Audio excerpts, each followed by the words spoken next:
こんにちは。焼肉奉行霧島稲垣です。アルコール凍結のやり方を踏まえて解凍の仕方、今日はその動画になります。今日もよろしくお願いします。僕の YouTube 見てもらえばわかると思いますけど、このお肉はね、湯につけて、この袋がこのシューッと縮んでしまうと。そして1週間以上かな、もっと経っとるかな。ここの部分っていうのはなかなか色が発色するもん遅いので、こういう隙間には吸水マットがうちのやつが入ってます。そしてこれを今回はアルコール凍結にしたいと思います。でその時にね、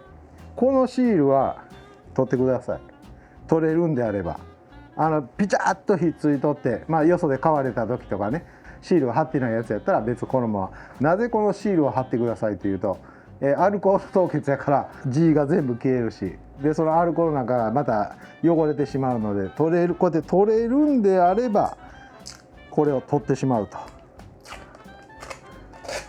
インクが全部飛んでしまうから後で分からないようになるので、これはもう取ってもらった方がいいと思う。これも以前に湯煎シンクした、これヒレ肉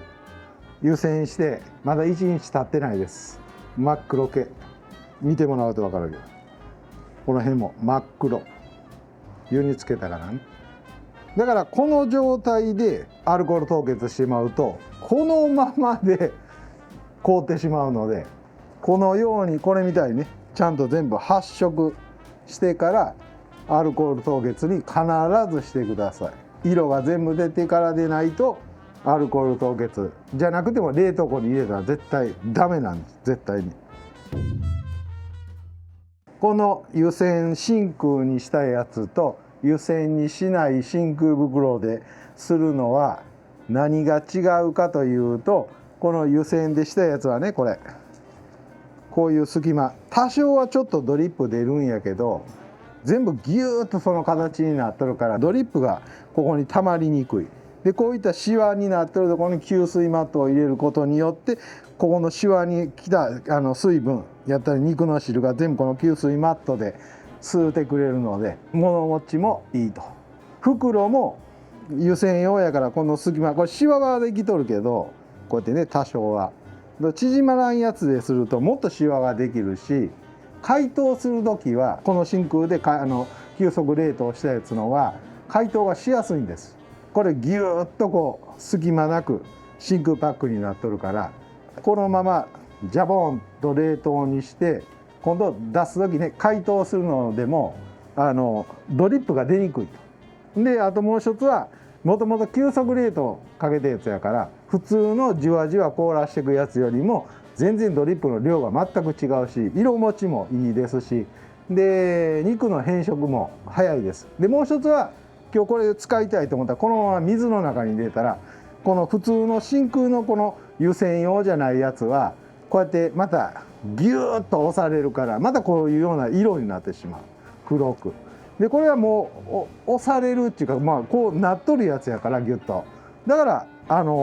水の中に入れても解凍がむちゃくちゃ早い。で色も全然変わらん、ドリップも全然出ない、すごいです。でこれも簡単、このままアルコールの中にジャポンとつけるだけ。それからもしこの桃系でね、こういうのを業者さんで丸の芯を買ったり亀の子を買ったりする場合で、冷凍する場合であってもそのまま大きいまま、丸1本っていうのはねできやんことはないけど、それなりにそのアルコールを入れる水槽が大きければ、それから個別バラバラにこういうふうにカットポーションしてから、もし冷凍するんであればね、そうやってした方が全然いいです。今からこれをアルコール凍結をしたいと思います。でこれをこのままジャボン、もう色変わっていくもんやろ。でこれもうこれ真っ白、まだもうだいぶと硬いんやね、これでも。それから中まではいってないから側はもう硬い。これはマイナス今55になってる。この機械が60で、このアルコールは88やったからのアルコールもうこうと、これもう硬い。でこの時これ吸水マット入っとってももう気にせんとそのまま入れてしまう。これが真空漏れしてなかったら別に丸1日置いてもええし、穴が開いとったりとか真空漏れしとるやつはそこの隙間から肉の中にアルコールが入っていくからできない力無理やと思う。まだあと10分ぐらいつけとかんとガッチガチにならんもんで、このままつけておくと。そしてこれがアルコール凍結をした肉っちゅうより心臓カチカチでドリップも出やん。これ心臓やけど吸水マット自分で引いて、このくぼみがあるとこで、よくここの中が水分が出るから。でこれは湯煎の真空袋やから別にこのまま冷蔵庫入れといても色変わらない。ただ縮まらん湯煎でしやんやつですると色変わります。またその袋がこうギューッと押されとるから、だからその押されとる部分が真っ黒系になるんです。でこれはこの形でこうグッとこう全体的になっとるやつやから色は絶対変わらん。だから無理して別に水の中つけやんでもこのまま冷蔵庫入れといても色変わらない。で吸水マットが入っとることによってちょっとした余分な水分を全部吸うてくれるから、これを早急に今すぐ使う場合はこのまま水の中にジャボーンと入れておいたらめっちゃ綺麗なやつができます。大概色が戻らんお肉っていうのはもともと悪いお肉を真空しようと思う。その長いこと置いておいてから真空するやつっていうのは長持ちしないので、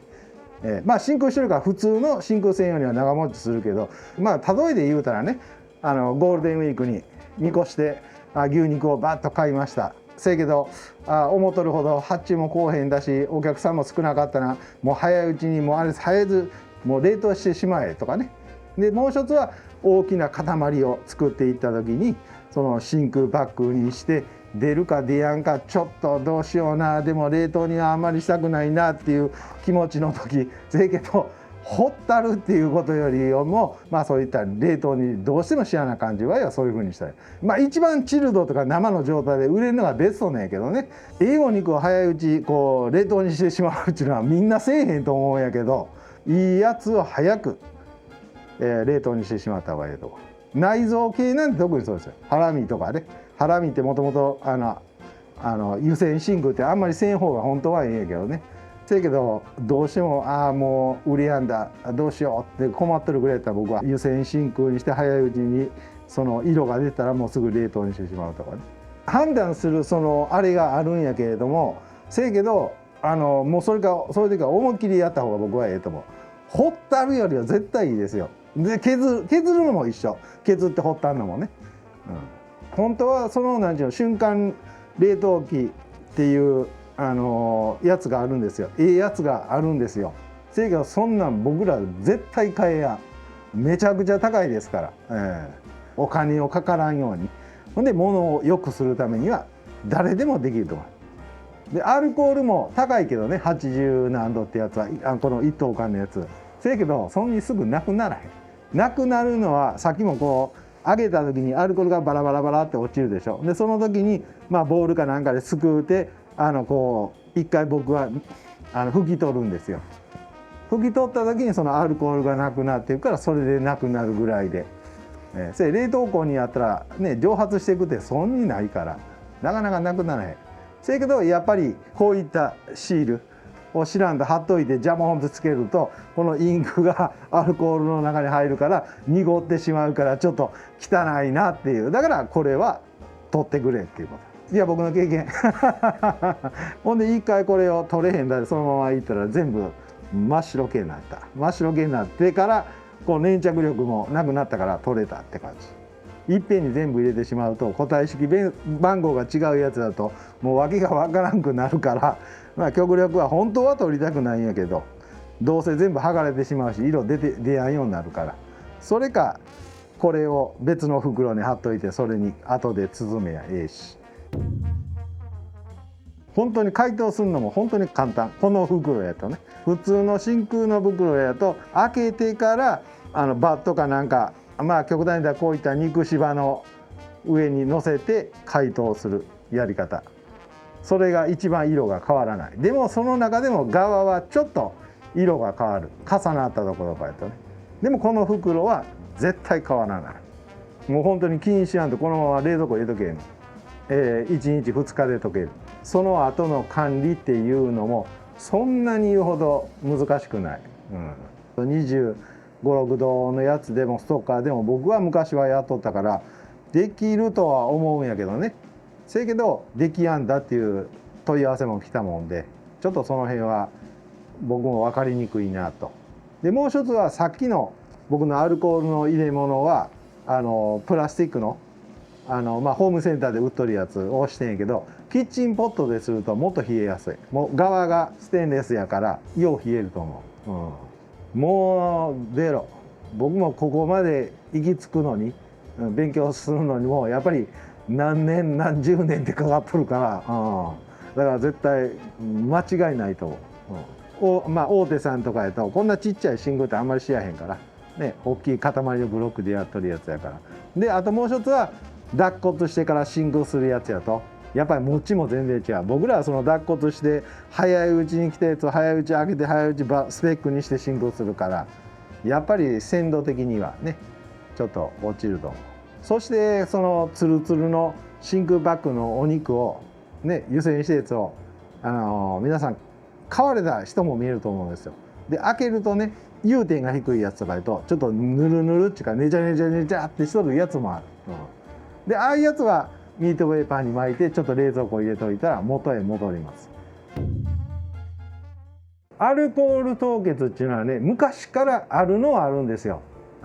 そういう機械が売っとった。定価で言うたら何百万やけどね、そこからいくらか引いてくれるから実際にはいくらするのか僕も分からんけど、僕にはまずそれは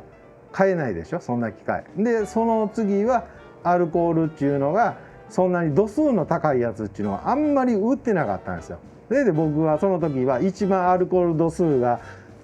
高いやつがパストリーゼ77っていうやつはネットでも売っとるやったから77で普通のストッカーマイナス25度までいくやつやかな、あれで全部対応しとった。凍るか凍らんかぐらいな、こんな薄い氷ができる、上面はできる、側は凍るってやつはなったから。せやけど長いことこれでいくとだんだん凍ってきよったから、コロナっていうのもあったんちゃうかな、80何度ありますよって言うたからその人にからこう取った。今はもうだいぶと1等間でも1万円せんのっちゃうかな。コロナの時は2万とかそんなぐらいで売っとったからね。かなり昔ね、何十年前にもその大手企業さんがその大きいこういった肩ロースを、僕の始まりはね肩ロースを持ってきてアルコール凍結してあるクラシタいりませんかっつって、それを僕が初めて買った。でその時はアルコール凍結ってなんやそれ、全然意味わからんわと思っとって、でこれやったら解凍されたらドリップも出ませんよって言うて、へえそんなもんあんねん、どうちゃうのかなっていう半信半疑やった。でそれを冷凍庫から出して冷蔵庫に入れてちょっと柔らかなったなと思って、その時にねお肉のそういう冷凍スライサーで切ってパックに詰めてドリップが全然出ないから、うわすげえと思った。それがきっかけやな。その度数の高いアルコールがあるっていうのを僕知らんかった。それから僕はウォッカ、あれ度数高いじゃないですかね、あれを入れて凍らしたらええんかなと思うけど、あんなん入れたらめちゃめちゃ割高になるやんか。無理やなと思った。そしてたまたま僕の知り合いの、とんかつ屋さんがとんかつ揚げるこの機械かな、あれをアルコールで洗うとんねやって僕教えてもらって、それどんなアルコールなんちゅうらパストリーゼ77っていうのが売っとるわ、稲君あれでうちは洗っとんねやって教えてもらったから、それから始まる。きっかけっていうよりも自分がこういうのしたいなと思ったらそれをずっと追い求めていくと1年後2年後3年後って分からんけど何かに結びつく時が来ると思う。僕はそういうことが好きやからずっとやっとる。まだまだいっぱいあるけどこの YouTube やインスタや TikTok で言えやん点もいっぱいあるので、言うてしまうと怒られちゃうから知識としてと経験がいっぱい僕はあるのでいろんなことはお答えできると思います。試してみるのが一番いいと思う、そして分からんだら来てください。1分100万円で教えますそれは嘘やけど。今日はアルコール凍結の解凍の仕方と凍結の仕方のご説明の方をさせていただきました。今日はありがとうございます。株式会社稲垣では飲食店向けの卸販売と他では教えてくれない仕入れやお店作りのアドバイスをさせていただいております。 LINE 公式アカウントで登録していただくとサービスの内容がご覧いただけますので、この機会にぜひお友達追加の方をよろしくお願いします。機械をもし導入するとするじゃないですか。高い機械ね、縁があるその資材はスッと購入できる。縁がない機械はなかなか買えやん。それで人と同じかな。縁がある人とはスッと出会えるし、縁のない人ではね全然合わんから。